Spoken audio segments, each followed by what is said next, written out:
હમણાં થોડા દિવસ પહેલા કોંગ્રેસ અને આરજેડી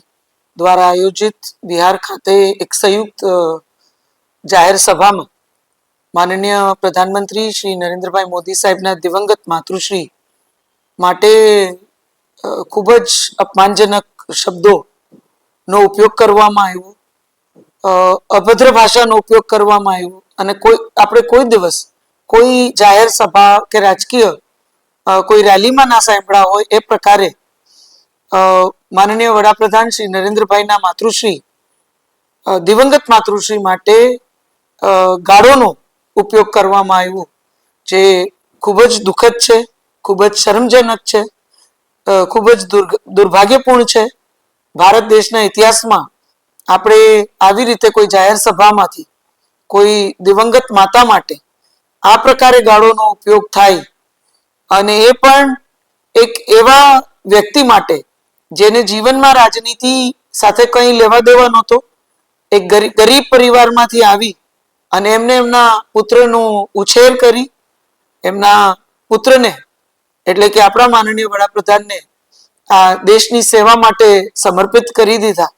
એ પ્રકારના એક દિવંગત માતા જેને રાષ્ટ્ર સેવાની સામે પોતાના પુત્ર પાસેથી પણ એક માતા તરીકે કોઈ અપેક્ષા નહોતી રાખી, એ પ્રકારના વ્યક્તિનું આવી રીતે અપમાન, એમની માટે આવી ગાળોનો ઉપયોગ કરવો, આવી અભદ્ર ભાષાનો ઉપયોગ કરવો, એ ક્યાંક કોંગ્રેસ અને આરજેડીની માનસિકતા પ્રદર્શિત કરે છે. કોઈ પણ મહિલાઓ માટે, માતાઓ માટે, બહેનો માટે, દીકરીઓ માટે એમને સન્માન નથી, એ વાતની પણ આપણે સૌને એમના આ વર્તનથી પ્રતીતિ થાય છે. હું એમના આ વર્તનની ઘોર નિંદા કરું છું. આ ખૂબ જ શરમજનક છે ને અપમાન માત્ર માનનીય વડાપ્રધાન શ્રી નરેન્દ્રભાઈ મોદી સાહેબના માતૃશ્રીનું નથી, પણ દેશની તમામ માતાઓ બહેનોનું છે. કારણ કે દરેક પરિવારમાં એક મારૂપી સ્ત્રી બિરાજિત છે અને દરેક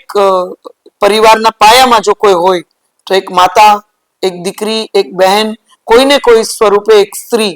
હંમેશા હોય છે. તો જો આજે એક દિવંગત માતાનું અપમાન આ રીતે કોંગ્રેસ પાર્ટી અને આરજેડી કરી શકતી હોય તો ભવિષ્યમાં આપણે વિચારી શકીએ છીએ કે માતાઓ બહેનોને આજ સુધી ઘણા બધા એવા ઇન્સિડન્ટ્સ બન્યા છે જ્યાં એમને માતાઓ બહેનોનું કોઈને કોઈ રીતે અપમાન કર્યું હોય કે નિમ્ન સ્તરની ભાષાનો ઉપયોગ કર્યો હોય. પણ આ વખતે આ આરજેડી અને કોંગ્રેસની સંયુક્ત બિહાર ખાતેની રેલીમાં એ બધી જ મર્યાદાઓની બધી જ હદ વટાવી ગયા છે ને આ પ્રકારની ભાષાનો પ્રયોગ એ ખૂબ જ દુર્ભાગ્યપૂર્ણ છે. ત્યારે આ દેશના 140 કરોડ નાગરિકો આ વાત માટે કોંગ્રેસ પાર્ટી આરજેડીને કોઈ દિવસ માફ તો નહીં કરે, પણ રાહુલ ગાંધીએ, તેજસ્વી યાદવે, કારણ કે આમ એમના સંયુક્ત મંચ પરથી આ આખી ઘટના થઈ છે, તો એ બંને આગળ આવી અને દેશના 140 કરોડ નાગરિકો પાસે, તમામ માતાઓ બહેનો પાસે માફી માંગવી જોઈએ. અને ક્યાંક આપણી આજે આખી સંસ્કૃતિ છે માતાઓને, બહેનોને, સ્ત્રીઓને સન્માન દેવાની, એ સંસ્કૃતિને પણ ધ્યાનમાં રાખી એમને બધી જ માતાઓ બહેનો પાસે માનનીય વડાપ્રધાન શ્રી નરેન્દ્રભાઈ ના માતૃશ્રીનું આ પ્રકારે અપમાન કરવા માટે અને તમામ સ્ત્રીઓ,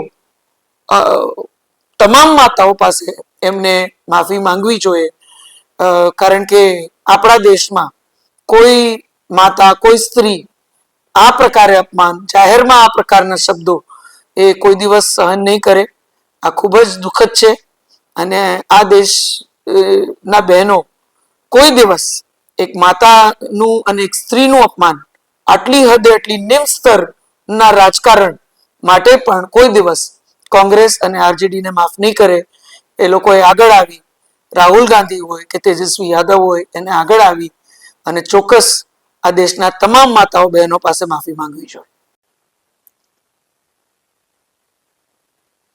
कुछ दिनों पहले बिहार में आयोजित आरजेडी और कांग्रेस की एक संयुक्त रैली में हमारे प्रधानमंत्री आदरणीय श्री नरेंद्र भाई मोदी जी कि दिवंगत मातृश्री के लिए उसी रैली के मंच से अपशब्द का उपयोग किया गया, उनको गाली दी गई। हमने इस निम्न स्तर की राजनीति और किसी भी राजकीय रैली से, मंच से इस प्रकार की भाषा का प्रयोग शायद हमारे देश के नागरिक ने कभी भूतकाल में नहीं किया। उस प्रकार की भाषा का उपयोग हमारे माननीय प्रधानमंत्री श्री नरेंद्र भाई मोदी साहब के दिवंगत माता के लिए किया गया, जिनको राजनीति के साथ कुछ लेना देना नहीं था, जो एक गरीब परिवार से आते थे और उन्होंने अपने सुपुत्र यानी कि हमारे माननीय प्रधानमंत्री जी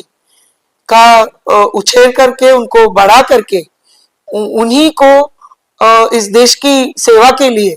उन्हें समर्पित कर दिया। अपने बेटे से भी उन्होंने किसी भी प्रकार की सेवा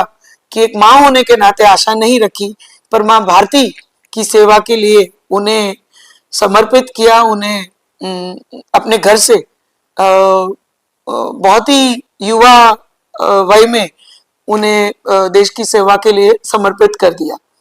तो इस प्रकार के व्यक्ति के लिए, जिनको राजनीति से कोई लेना देना नहीं था, जो आज हमारे बीच उपस्थित भी नहीं है, ऐसी माता के लिए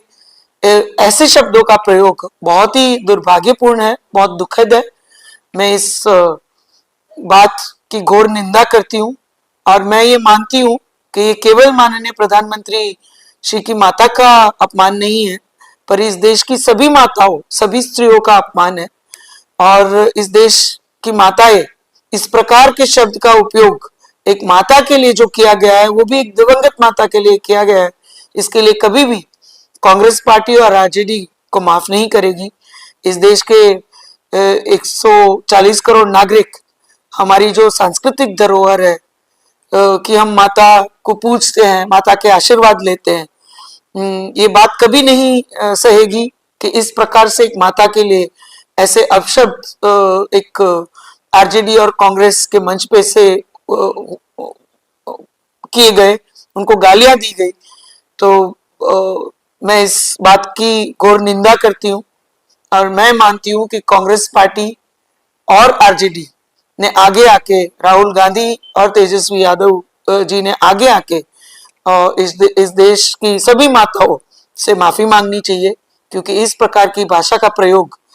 कभी भी किसी माता के लिए नहीं होना चाहिए, किसी भी स्त्री के लिए नहीं होना चाहिए। और विशेषकर ऐसी माता जो आज हमारे बीच भी नहीं है, जिनको राजनीति से कोई लेना देना नहीं था, कभी भी नहीं होना चाहिए। तो इस देश की सभी माताओं बहनों का अपमान कहीं कांग्रेस पार्टी और आरजेडी ने किया है, उन्हें आगे आके सभी इस देश की माताओं बहनों से इस समग्र वारदात के लिए आगे आके माफी मांगनी चाहिए।